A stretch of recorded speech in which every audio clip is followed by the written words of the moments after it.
Olá, este é um canal de cortes do Peter Jordan e do Titio Bruce. Inscreva-se no canal e ative o sininho. Curta, comente e compartilhe este vídeo. E não se esqueça de ir no vídeo original curtir lá também. Link na descrição. Uma adolescente foi levada para o manicômio à força, sem nenhum diagnóstico de doença mental, e ficou presa num pesadelo cheio de maus tratos, torturas físicas e psicológicas dentro do Hospital Colônia de Barbacena. Hoje você vai conhecer a história trágica de Geralda Siqueira, uma das sobreviventes do que ficou conhecido como Holocausto Brasileiro.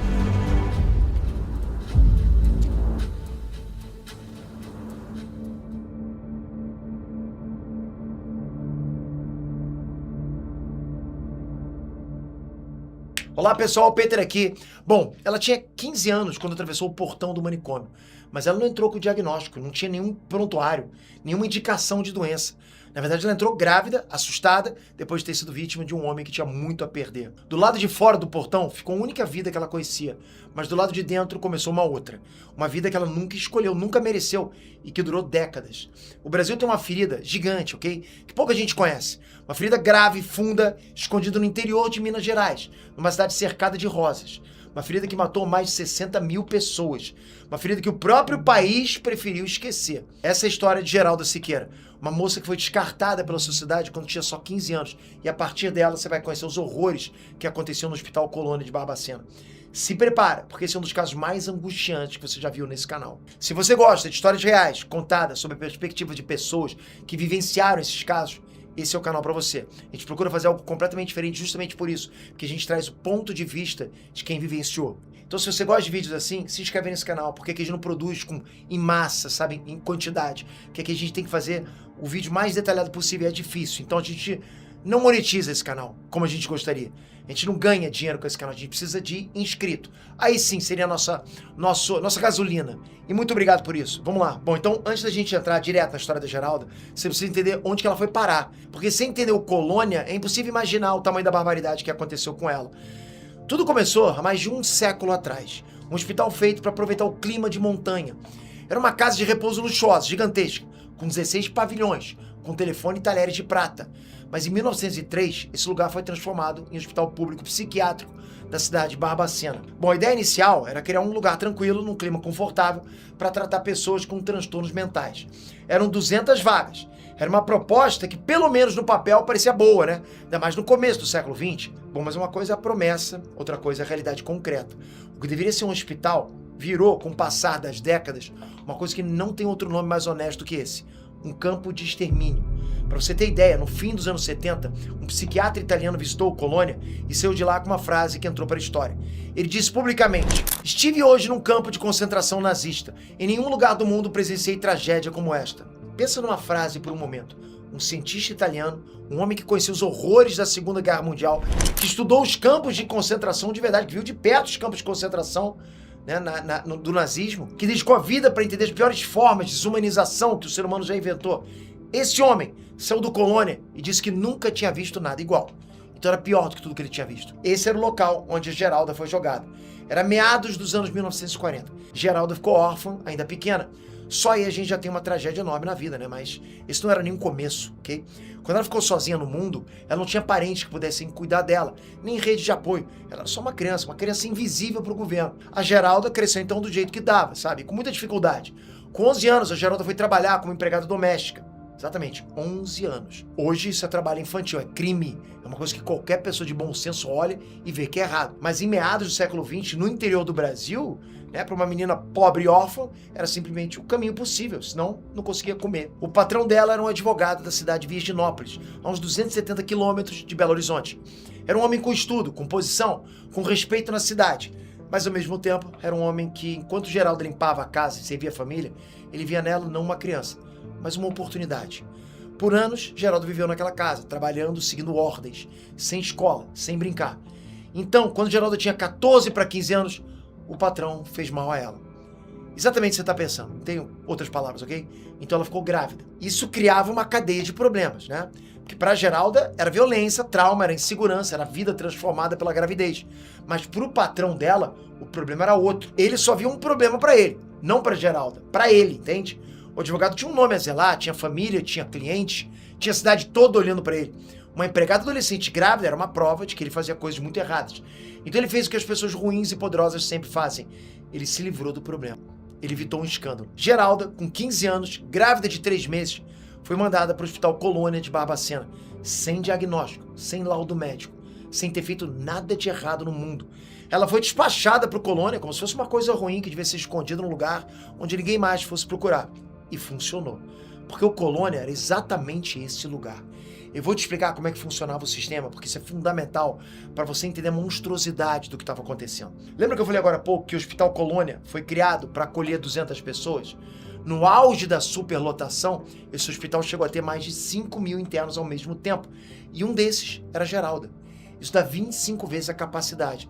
E só com essa informação, né, que eu te li agora, você já consegue imaginar que o atendimento lá era caótico. Mas se prepara, porque é muito pior do que qualquer coisa que você possa imaginar. Muito pior. Vários dos internos chegavam lá, vinham de trem. A polícia mesmo enviava grande parte das pessoas para o Colônia. Era tão comum despejar pessoas para lá que tinha até um vagão especial no trem que chegava na estação Bias Forte. Esse vagão tinha grade no lugar das janelas. E foi daí que surgiu a expressão trem de doidos, você deve ter ouvido falar. As pessoas que entravam nesse vagão em direção a Barbacena não voltavam nunca mais. Todo mundo já sabia disso. E quem que eram essas pessoas? Quem que o Brasil inteiro mandava para o Colônia? Cerca de 70% dos internados lá não tinham nenhum diagnóstico de doença mental, nada. Nenhum, zero. Eram alcoólatras que a família não queria mais em casa, eram homossexuais que a família queria esconder, eram epiléticos, pessoas que moravam nas ruas, até mulheres tinham engravidado fora do casamento, amantes, esposas que tinham sido substituídas por amantes, idosos debilitados, crianças arteiras. Olha isso. Resumindo, eram os indesejados daquela sociedade. Pessoas que a sociedade não se preocupava em cuidar, só se livrar mesmo, ok? Parece filme de terror, né? Parece coisa de albergue, jogos mortais, coisa louca. É muito triste pensar e falar disso, cara, mas o Brasil usou Colônia como lixeira humana. Exatamente isso. Um lugar para jogar fora quem a sociedade não queria ver. E Geralda, filha de ninguém, empregada doméstica desde os 11 anos, né? Que não ganhava dinheiro, que trabalhava em troca de casa para morar e comida para comer.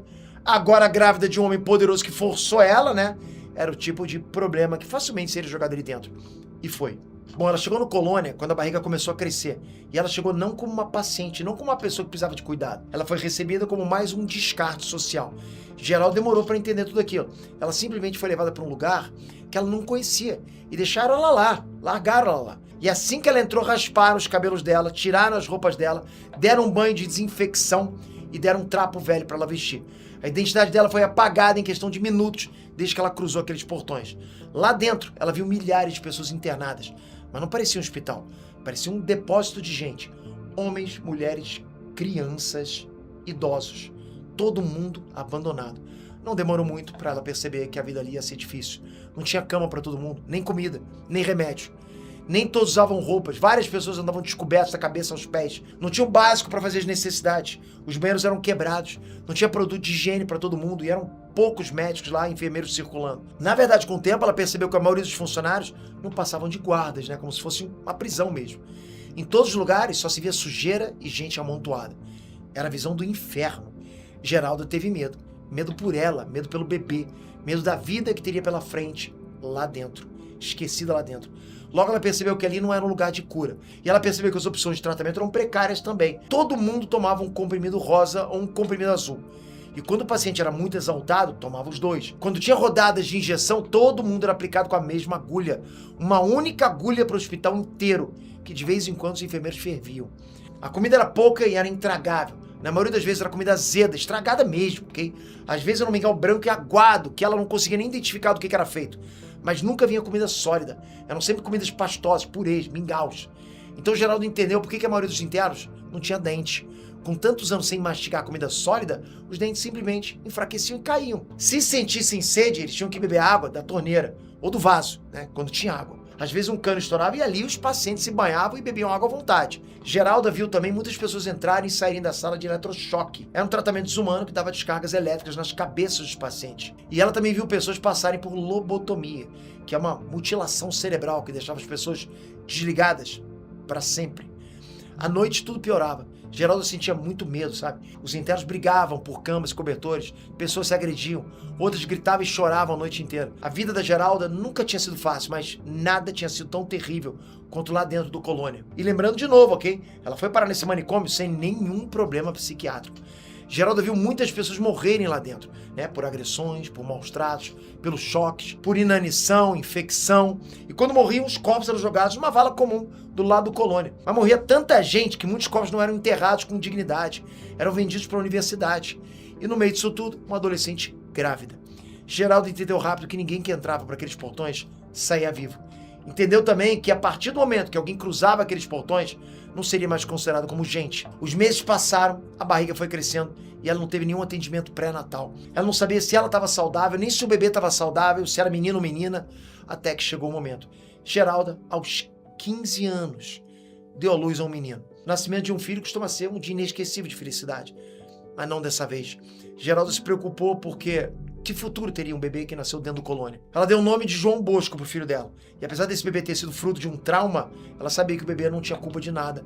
E ela amava esse bebê. O bebê nasceu saudável, mas os desafios estavam só começando. Com o bebê pequenininho nos braços, ela ficou sabendo que as mulheres grávidas no colônia não podiam criar os filhos. Era regra. Depois de desmamar, as crianças eram entregues para adoção ou mandadas para orfanatos e abrigos. E como o pasto do colônia era administrado por freiras, elas tomavam a decisão sobre o destino dos bebês. Mas Geralda não era uma paciente internada por problemas psíquicos. Nunca foi, né? Ela era uma prisioneira inocente daquele sistema. E que agora tinha um filho. E ela tinha condições e ela queria ficar perto desse filho. E por algum tempo ela conseguiu. Ela foi colocada para trabalhar no berçário, para cuidar das crianças. E assim ela conseguiu cuidar do João Bosco. Era o único jeito de estar perto dele o dia todo. Bom, depois de tudo que ela passou, depois de tudo que ela viu, mesmo assim ela encontrou naquele filho uma razão de continuar. Até que um dia, a freira responsável pelo berçário tomou uma decisão. Chegou a época de mandar o João e outras crianças para um abrigo em Belo Horizonte.